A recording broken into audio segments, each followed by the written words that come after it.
Señor Bolaños, bienvenido a la Comisión Constitucional, que no a los valores constitucionales que ustedes han decidido abandonar para desgracia de la nación, del Estado democrático y también de su partido. Yo voy a empezar pidiéndole un favor. Mire los retratos que presiden esta sala. Monárquicos y republicanos, creyentes y ateos, catalanes y castellanos y otros lugares de España. Juntos los distintos forjaron una nación de ciudadanos libres e iguales. Sí, ahí está también Manuel Fraga, del que usted insinuó civilinamente el otro día que no había votado la Constitución. ¿Por qué lo hizo? Yo me quedé pensando. Una mezcla de desprecio a la verdad y de sectarismo. A usted esta alineación, tan ancha y realmente transversal, no le gusta. En su muro particular solo cuelgan los retratos de los que considera suyos, los rostros de su bloque, 7 pongamos. Presidente Sánchez, el prófugo Puigdemont, el sedicioso Junqueras, el secuestrador Otegi, la comunista Díaz, aunque ahora está de capa caída, mejor la también comunista, además separatista Pontón, quizá un tal Galindo, verificador experto en guerrillas, y me faltaría uno, venga, usted mismo. Y ahora, mire ese otro cuadro, me alegra que lo haya citado el portavoz socialista, es el abrazo.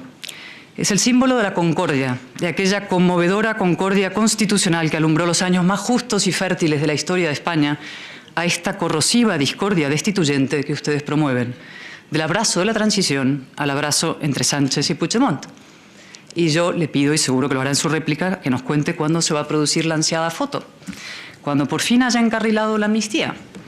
Se lo he dicho ya 2 veces, pero mi deber, mi obligación es repetirlo. Podrán aprobar la amnistía, pero no podrán obligar a los tribunales a aplicarla. Hay algo por encima de esta Cámara, incluso por encima del señor Sánchez, que es la Constitución y el derecho europeo. Cuanto antes dejen de engañar a sus socios, mejor, pero claro, ahí nos quedaríamos sin legislatura. Y no me va a ser a mí obligarme a caer en la vulgaridad de repetirlo de colorín colorado, pero en fin. Señor Bolaños, se habla mucho del muro del señor Sánchez, y es lógico. No es habitual que un presidente inaugure su mandato anunciando como objetivo principal de su gobierno la construcción de un muro contra la mitad que no le vota. Ni habitual, ni aceptable, ni democrático. Y sin embargo, pensándolo también, como todo lo que fabrican hoy en Moncloa, ese muro también tiene un poco de propaganda, o mucho de propaganda. En realidad ustedes no han venido a construir nada, ni siquiera un muro. Ustedes han venido a perforar el suelo de valores que compartimos la inmensa mayoría de los españoles, la inmensa mayoría de sus votantes y de los nuestros. El suelo que hace posible no ya la convivencia, sino la propia conversación entre los ideológicamente distintos. El suelo que pisamos no ya como españoles, sino como demócratas. Un demócrata no deroga la verdad como valor ni la igualdad como principio. Un demócrata no compra su investidura a cambio de impunidad para golpistas y malversadores y en Suiza. Un demócrata no pacta con un partido que lleva asesinos en sus listas. Un demócrata no decreta que hay 2 terrorismos, uno que viola los derechos humanos y otro que me asegura los 7 votos que necesito para seguir en el poder.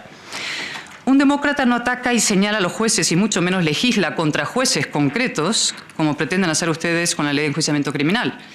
Usted decía la sinergia. No, la sumisión es lo que busca. Y, por cierto, supongo que en su réplica va a aprovechar para defender al juez García Castellón de los ataques que se han proferido aquí contra su persona, ¿no? Un demócrata, como le decía, desde ya no insiste en que hay que aprobar una amnistía para ahorrar trabajo a la justicia. Que decida directamente el Supremo Sánchez quién es culpable y quién es inocente. Un demócrata no gobierna sistemáticamente a golpe de decreto ley, ni convierte la presidencia de esta Cámara en una humillada correa de transmisión. Pero sobre todo, señor Bolaños, un demócrata lo que no hace es de la permanencia en el poder su fin último y de la polarización el medio para conseguirlo.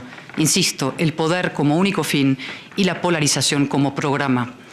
Señor Bolaños, la Constitución de 1978 se fundó desde y para la concordia entre los españoles. Su gobierno se ha fundado desde y para la discordia entre los españoles. Se lo voy a decir con claridad porque sé que lo aprecia. Como ustedes no pueden gobernar por adhesión, han decidido gobernar por odio. Su coalición es en realidad una suma utilitarista de odios. El odio a España de sus socios y el odio suyo a la mitad de España. Vamos a ir por partes. El odio a España de sus socios. No hace falta que me explaye. Ellos mismos lo enarbolan con orgullo. Bildu. Lo decía el viernes el lehendakari Urkullu, lástima que en su despedida, claro, la historia del PNV es complicada, decía: Bildu apoya una estrategia de violencia que dictaba quién sobraba y quién no. efectivamente. Bildu no solo aspira a destruir España, cada cual con sus delirios, lo peor es que no abjura de los hechos de ETA, las bombas, el tiro en la nuca. Y luego, que es la memoria democrática. Bildu rinde homenajes a terroristas, lleva asesinos en sus listas y humilla sin contemplaciones a las víctimas. Es un partido sin parangón en la Europa democrática. Y un inciso, está aquí la señora Aizpurúa, la escuchaba hace unos días en el debate sobre la reforma de la Constitución. Se explayó larguísimamente sobre el peso y la importancia de las palabras, decía. La diferencia abismal entre disminuido, discapacitado, lo que pesan las palabras. La misma señora Aizpurúa que en una entrevista decía: diferenciar tanto entre rechazo y condena no es nuestro problema. ¡Qué hipocresía! Pero claro, ¿qué será la hipocresía comparada con la apología del terrorismo, ¿no? Y yo le pregunto ahora, señor Bolaños, ¿a ustedes pactar con un partido así, blanquearlo, entregarle nada menos que la alcaldía de Pamplona, no les turba? ¿No les estremece? ¿No les sacude aunque sea mínimamente la conciencia? El nuevo líder del Partido Socialista de Euskadi ha dicho: yo jamás pactaré con Bildu. Y yo pregunto, ¿por qué en el País Vasco no y en Navarra sí? ¿Es que los navarros son de peor condición? ¿O es que en realidad ustedes saben que pactar con Bildu en cualquier lugar es una aberración política y moral y sin embargo les compensa? Me dirá, nos sacrificamos por la convivencia ya, por la convivencia entre el ego del señor Sánchez y su poder. Pactar con Bildu, señor Bolaños, no es solo legitimar el odio a España, es legitimar la concreta y brutal violencia ejercida contra miles de españoles. Y ahora vamos con sus socios catalanes. Estos sí que sienten un profundo afecto y amor por los españoles, sobre todo por los catalanes que se reconocen españoles. A eso los llaman ñordos, colonos y butiflers, los insultan en TV3, los desprecian como una charnega minoría de segunda, ¿no? Conoce, supongo, no ha dicho nada en su intervención, lo cual es alucinante, la iniciativa que están tramitando Junts y compañía del Parlamento de Cataluña para declarar la independencia de forma unilateral, otra vez. Dice en el texto, piden honrar el golpe del 1 de octubre y liberar la nación ocupada. Y entonces yo le pregunto, ¿eso forma parte de la convivencia, del reencuentro o de la España más habitable? ¿De qué parte de su relato forma parte? Todo su relato está en ruinas, señor Bolaños. Y otra pregunta, usted que todo lo sabe. ¿Cómo se explica que el señor Illa se negara a guardar un minuto de silencio por los 2 guardias civiles asesinados en Barbate? Igual que sus socios aquí ayer, ¿no? Qué falta de piedad, de verdad, y de decencia. Se lo pregunto yo con toda claridad, ¿por qué lo hizo el señor Illa? ¿Porque ha asumido el relato del que la Guardia Civil simboliza un Estado represor? Y tan represor. Bajo el hercúleo hiperliderazgo del señor Sánchez, cualquier delincuente, golpista o narcotraficante le pasa al Estado literalmente por encima. O porque uno de los guardias civiles era catalán y eso destroza los maniqueos esquemas identitarios de la doxa nacionalista. O porque lo apoyaban la iniciativa PP, Vox y Ciudadanos. Es difícil saber qué pesa más en esta deriva reaccionaria y, debo decir, suicida del Partido Socialista, si su sumisión moral al nacionalismo o su odio cegador a la derecha. En todo caso, la pregunta es hasta dónde va a llegar y el problema es que lo intuimos ya. Han eliminado el delito de sedición, han rebajado el delito de malversación, han indultado golpistas que amenazaban y están haciendo con volver a delinquir.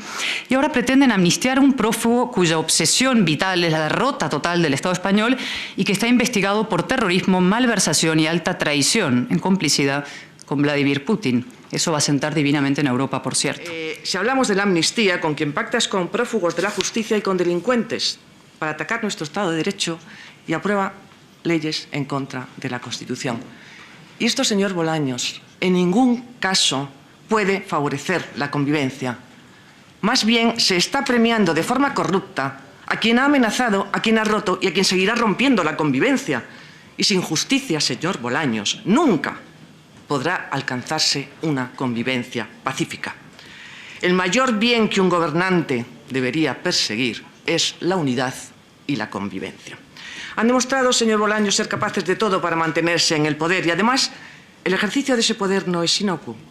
Todos ustedes tienen un objetivo común, van en el mismo barco. El poder lo compran de forma corrupta para obtener los votos de los enemigos de nuestra patria, y digo de los enemigos de nuestra patria, pero ese poder lo utilizan conjuntamente para realizar un cambio del orden social, una subversión de los valores en los que se asienta nuestra Constitución, en definitiva, una destrucción de la unidad de España y una destrucción de nuestra patria. Y digo, señor Bolaños, enemigos, porque usted ayer se reía por haber utilizado este concepto de enemigos de España. ¿Cómo le vamos a llamar enemigos de España a quien quiere romper nuestro Estado de Derecho, a quien quiere romper la Constitución, a quien ataca nuestra Constitución, a quien ataca nuestra patria y además a quien insulta de manera impune a nuestros jueces cuando están cumpliendo nuestro Estado y aplicando nuestro Estado de Derecho? La ley de amnistía no es más que un nuevo paso en este proceso. Y este es el drama de nuestra querida España. Porque le pregunto, ¿usted puede asegurar que la amnistía termina con toda la negociación o es tan solo una fase del proceso? ¿Los presupuestos estarán sometidos a las nuevas exigencias cediendo el 100% de los tributos? ¿Entrarán en juego el próximo objetivo del referéndum? Porque, en el fondo, es una actitud sumisa en este camino de servidumbre. ¿Usted cree que puede hacer manifestaciones como ministro de Justicia diciendo que no hubo terrorismo? ¿Con qué finalidad lo hace? ¿Para atentar contra la independencia del judicial? ¿Para presionar a los jueces?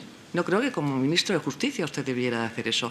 Serán los fiscales los que deban calificar si existe o no ese delito y serán los jueces los que deberán sentenciar si ha existido o no ha existido esos hechos constitutivos o no de ese delito. Además de colonizar todas las instituciones, está atentando contra la independencia judicial.